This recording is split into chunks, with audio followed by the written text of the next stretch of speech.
Dionysus, the god of wine and madness. The twice-born god. Dionysus is the outsider of Olympus. He is the only Olympian with a mortal mother, and his arrival was anything but ordinary. His mother was Semele, a princess of Thebes. Zeus fell deeply in love with her, visiting her secretly in the night. But Hera, the ever-jealous queen, discovered the affair. Disguised as an old nursemaid, Hera planted a seed of doubt in Semele's mind. She whispered, "How do you know he is really Zeus? Ask him to show you his true form." Foolishly, Semele made Zeus swear an unbreakable oath to grant her one wish. When he agreed, she asked him to reveal his full glory. Zeus tried to refuse, knowing the consequences, but he was bound by his oath. He revealed himself as the god of lightning. The sheer power and heat of his divine form instantly incinerated the mortal Semele. She turned to ash. But in the ashes, Zeus saw the unborn baby still alive. He snatched the fetus and sewed it into his own thigh to keep it safe until it was ready to be born. Months later, Dionysus was born from Zeus's thigh.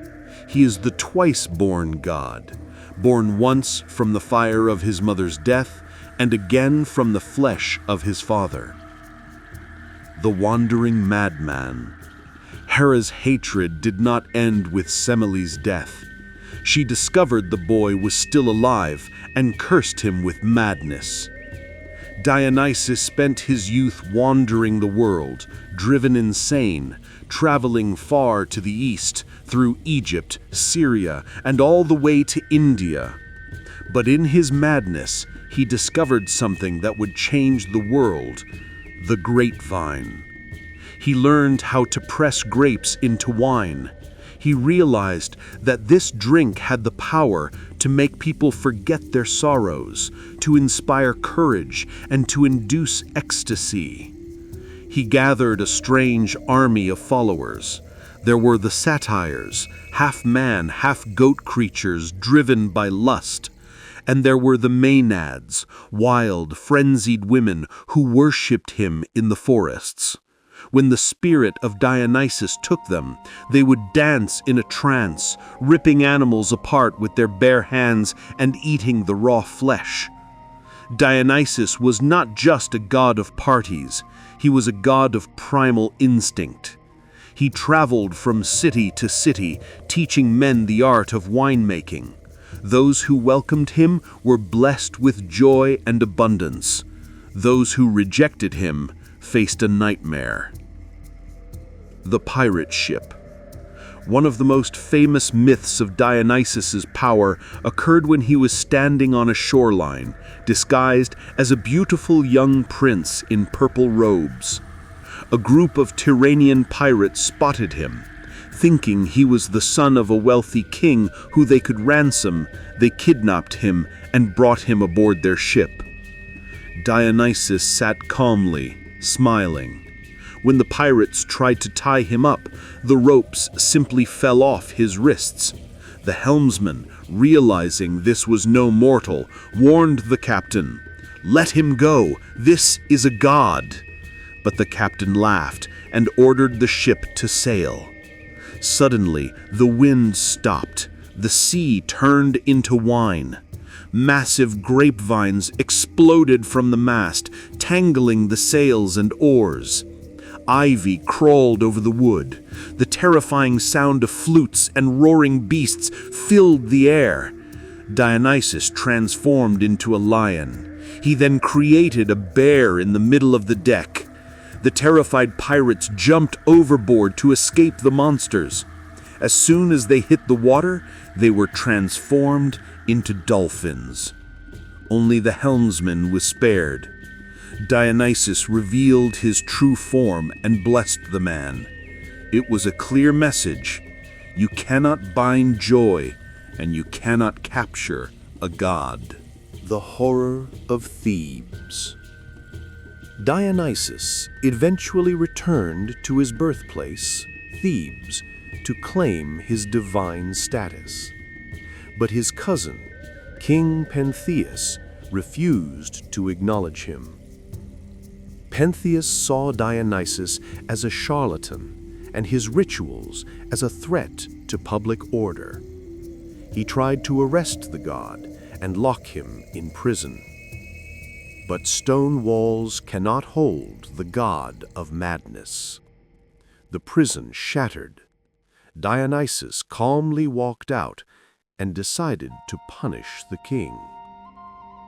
He lured Pentheus into the woods, tempting him to spy on the Maenads, the women who were worshipping in the mountains. Among these women was Pentheus's own mother, Agave. Pentheus climbed a pine tree to watch, but the women, in their wine-fueled trance, saw him. Dionysus clouded his minds. They didn't see a man, they saw a mountain lion. Led by his own mother, the women attacked the tree. They shook Pentheus down. He begged for his life, crying, "Mother, it is me, your son." But Agave, possessed by the god, did not recognize him. She ripped his arm from his socket. The crowd tore the king limb from limb. Agave marched back to Thebes, holding her son's severed head on a stick, thinking it was a lion's trophy. When the madness lifted, Agave realized what she had done.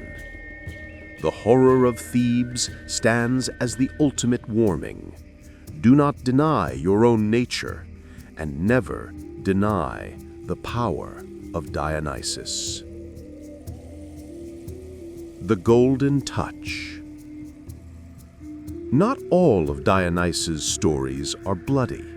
He is also the god who gave King Midas his famous golden touch. Midas had found an old satyr named Silenus, Dionysus's mentor, passed out drunk in his rose garden. Instead of punishing the intruder, he treated him with hospitality for 10 days.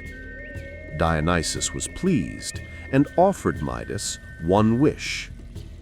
Midas, greedy but foolish, said, "I wish that everything I touch turns to gold."